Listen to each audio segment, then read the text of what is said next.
And we're streaming. Hi, everybody. Good afternoon. It's Bryan Sable, Director of Music here at Coraopolis United Methodist Church. We're having some technical difficulties with me. I'm having trouble getting our new Mevo to connect to our Wi-Fi and to make it all happen. But we have Don Posey here with us today. We're going to take a few minutes. We're going to share this feed if you want to share the live stream. We encourage all of you, if you like what you hear today, we're going to post a link in just a few moments that you can donate. And then we will get started in just about 2 or 3 minutes. Sorry for the delay. Shane and Lauren, I miss you guys drastically and desperately. I'm definitely a boomer. It's true. I'm totally booming it today. So, Don, while we're sharing this feed and getting it up and ready to go, why don't you tell us a little bit about yourself? Where are you originally from? So, I'm originally from Missouri, from Kansas City. Kansas City? I've got some Kansas City peeps watching right now, like my sister. And hopefully my parents are also watching. I moved to Pittsburgh, 11 years ago. 11 years. I've been here a long time now. This is home. So you've been here almost as long as I have. I've been here going on, oh boy, this will be my 16th year, I think, in Pittsburgh, so it's been a while. Time goes by that fast.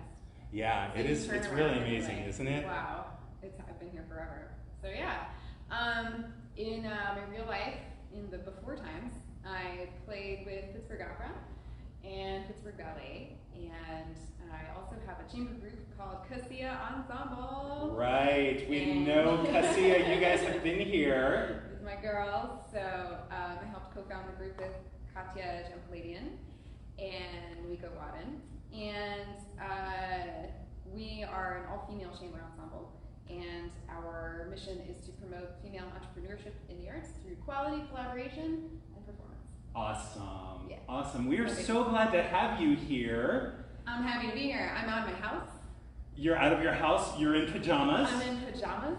Now, part of the reason we're doing these in pajamas is because we started a fundraiser, well, not really a fundraiser, a food drive. We were collecting jams and jellies for the CCD, which is our Community Development Association. We run a food bank and a community garden, lots of great things for the community. And we started doing pajama jams to collect jam. Speaking of jams, Bach is one of my favorite jams of all time. So you're going to play some Bach for us to get us started? Start off bonus Bach, previously unannounced Bach, but yes, I'm going to start with Bach.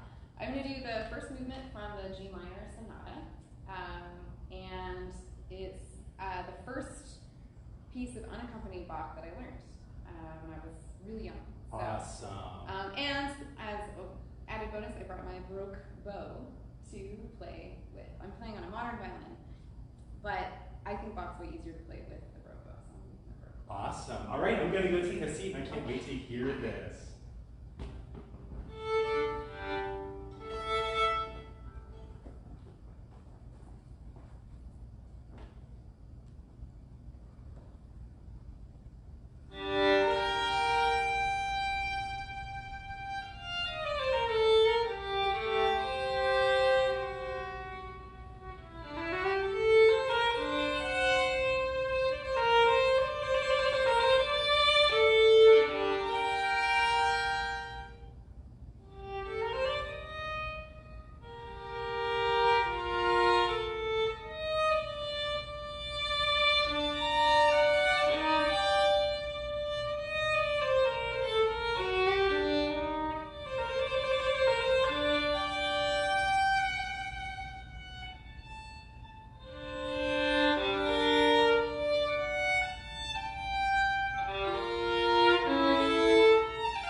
absolutely beautiful. Absolutely beautiful. Oh my goodness. I don't feel like I want to play with you after that. Yeah, you do. That Get was up so in here. stunning. We're I'm gonna coming, do I'm this. coming. Well, so you mentioned that you brought a Baroque bow. What's the primary difference between a Baroque bow and a modern bow? A Baroque bow is shaped in sort of a concave shape. I don't know if you can see it. Oh, yeah. So the stick of the bow bends outwards, and on a modern bow, the stick bends down. Ah, so it's convex. Mm-hmm. Concave. Oh, concave. I don't know. Convex? I don't know, whichever one. You know it what goes I'm like saying. this. You know what I'm trying to say. I know what you're trying to say. And frogs are different, so the bottom of the bow is very different. It's different, and the weight is really different. So the weight on a modern bow is sort of bottom heavy, and you have to work more at the tip to get an even sound. And Baroque bows are generally just way lighter. So if you're playing like fast Bach or anything from the Baroque era, it's kind of like driving a Ferrari rather than maybe an Oldsmobile. Okay, Yeah. really, really interesting. Yeah. And you mentioned your violin is 100 years old? It's over 100 years. Over 100 years old. So Tell us about your instrument. So my violin was made in 1909 by Coraopolis and Cremona in Italy, and it's cool because it's got a one-piece back, which I think is super cool and pretty. Oh, yeah. Some violins have a line down the middle, so that's kind of a specialty of this particular maker is to do one-piece backs. And I've had it for a long time. I got really lucky. I got it when I was like 21, and it's been my instrument since. Really? Yeah, it's rare for that to happen, so I got lucky with that. But when it did turn 100, I did a recital celebrating its 100th birthday. Oh, awesome. And so I picked pieces that were written in 1909, composers who were born in 1909, composers who died in 1909. That's so much fun. So Awesome. Now, where did you study? I went to Cincinnati Conservatory Music. Is that where you met Katia? Yeah, we went to school together. We didn't know each other well in school, but we knew who each other were. And we overlapped a little bit at Cincinnati. Awesome. Yeah. Wonderful. Well, you mentioned you have an Italian violin. Mm-hmm. Can we play French music on that? Absolutely, because I have some French heritage, so I think Okay, so then it's we'll okay. make it work. So we're gonna play some Actually, Debussy now. My bow is French. Oh, your bow is French. There we go. Perfect. We're going to play perhaps one of Debussy's, we'll call it Debussy's greatest hit. I think everybody knows Clair de Lune. For you pianists out there, I've got to be very honest with you. This is so strange for me because Dawn has all the melody notes. I'm just simply playing. So it's a little strange. It's going to work. I think this will happen, right? Oh yeah. Let's It's do gonna this. happen. We know how it goes. Let's play some Debussy. Sing along. Hum along at home.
it's good stuff. The man knew how to write a tune, didn't he? He did. He knew how to make it.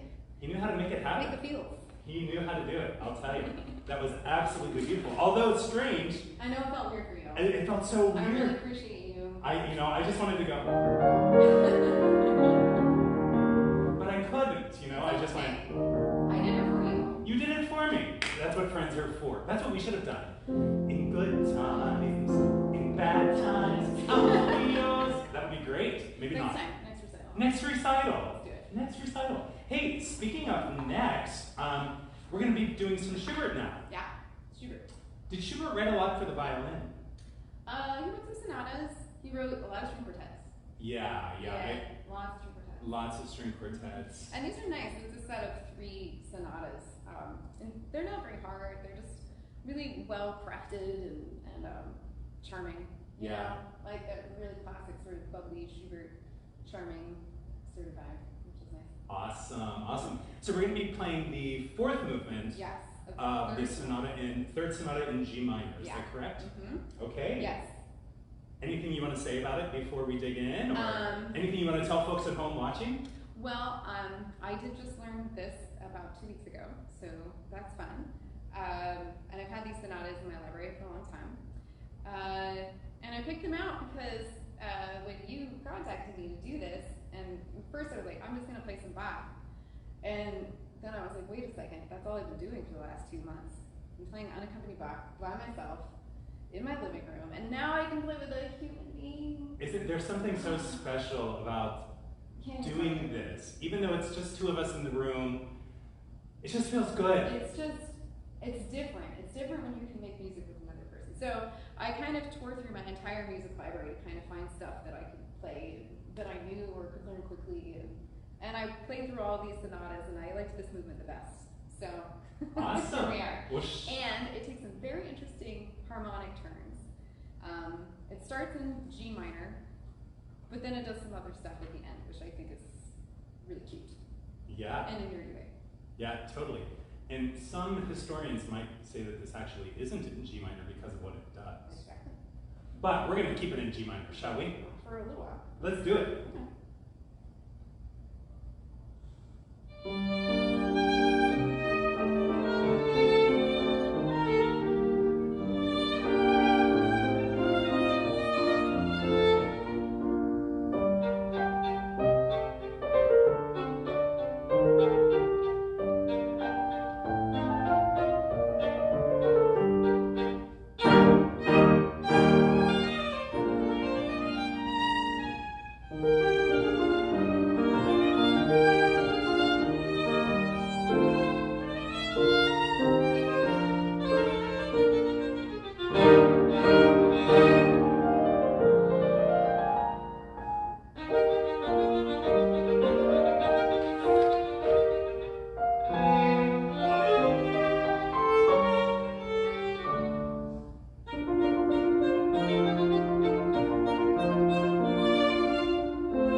sprightly and energetic and fun. And simple and like. But elegant. Yeah. And I love that ending, the surprise. Uh-oh, we're back. Great. We're back. It's great. And it changes character every 4 bars. Yeah. Oh, what a wonderful, wonderful little gem of a piece. Yeah. Now, I was happening to read through your bio, and I noticed that you also play among all of your other ensembles with the Wheeling Symphony Orchestra. You do play with the Wheeling Symphony. I was with the Wheeling Symphony Orchestra as their education manager right out of college. Yeah. Nice. Yeah, so and cool. it was funny. Rachel Warby, did you ever work with Rachel? I did not have the pleasure. No. Rachel heard me play at a master class, and she said immediately, you know, as a senior in college, she said, "Forget what you're doing next year, you're coming to work for me." And so that was that. That's And so cool. I did that for about 4 months, and then I started teaching. But the Wheeling Symphony Orchestra, you know, for a town the size of Wheeling, Yeah. 35,000 people, to have world-class players in a tiny little town with an amazing hall. Yeah, the hall's doing good. Oh, Surprisingly. that hall is just It's stunning. big. It's huge. Massive. Yeah. We actually used to rent that hall for my elementary school Christmas and spring pageants. That's you so know? cute. Oh yeah, and we would have 3,000 people in that place, packed. It was Wow. great. Now, if we could get the Wheeling Symphony packed like that next season. That'd be something. That'd be something. Yes. Yeah. Well, hey, we've got one more piece. There I we want go. to thank you so much No, for this coming is today. This awesome. has been so much fun. I'm just going to tell folks at home. So we normally at this time I would give a little plug saying if you've liked what you've heard, donate to our jam drive or to our cereal drive. But we don't have that going on currently. So if you do like what you've heard, we ask you to please click share. We ask you, there's a little link that I gave for giving if you would like to give $5 or $10. These recitals are funded through our benefactors, our folks at home watching. So thank you so much to all of our concert goers today. I'm sorry that I couldn't get the technology to work. Lauren and Shane, I'm hanging my head in shame. But I hope the phone was okay and it didn't drop or lag or anything. But we are working at the church here with the CCD Community Garden. We have 2 plots and we are currently looking for volunteers, so if you'd like to help out that way, you're more than welcome.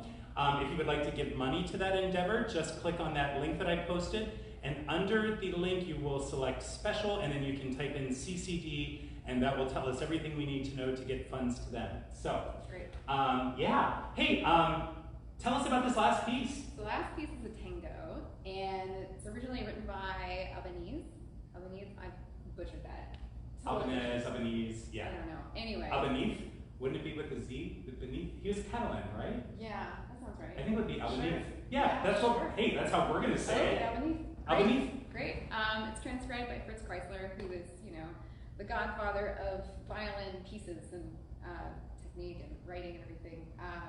And fun fact, I played this on my 100th birthday recital because Albeniz died in 1909. Oh, really? Wow. So fun fact. You know, and I didn't know that he wrote much for violin. I know he wrote a tremendous amount for guitar. Yeah. Which makes sense that he would then write for there's those a lot, instruments. and Kreisler's transcribed several pieces for violin and piano. There's at least 3 that I know of. Awesome. So, Well, shall we dance? let's dance. Let's do this thing.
Thank you so much, Dawn, for being here today with us. Thank you so much. You've been with us here at Cassia when you've accompanied the choir. Yeah. You're welcome to come back anytime. I'm just going to live here now. Hey, that works. Okay, great. We got the air conditioner on finally. I just stopped sweating. Did you? I just started. Oh, well, there were a couple measures in that had me sweating as well, let's be honest.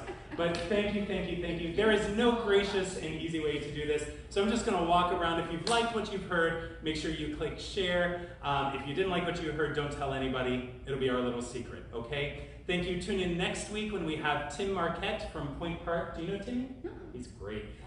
Where we have Tim. He's the dean of the voice department there. He's going to bring us a recital of standards and Broadway. It's going to be great. So tune in next week at 12:15. Thank you so much for tuning in. Thank you. This is the longest walk in history back to the cell phone.